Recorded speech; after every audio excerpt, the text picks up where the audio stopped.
చింతా చిగురు దూసి చిన్న చిన్న కుప్పలు పోసి వడ్ల గింజలు పెడితే వట్టి చేపల పులుసు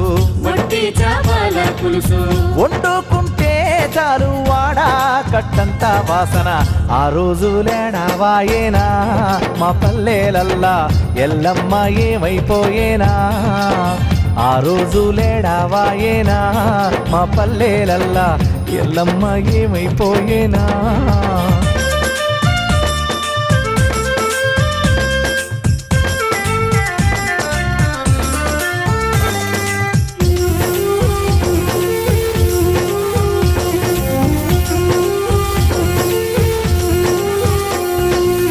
సిమసింత కాయలమ్మే సితుపల్క పండ్లు అమ్మే సిమసింత కాయలమ్మే సితుపల్క పండ్లు అమ్మే కందగడ్డతో పాటు కంది కాయుడికే సమ్మె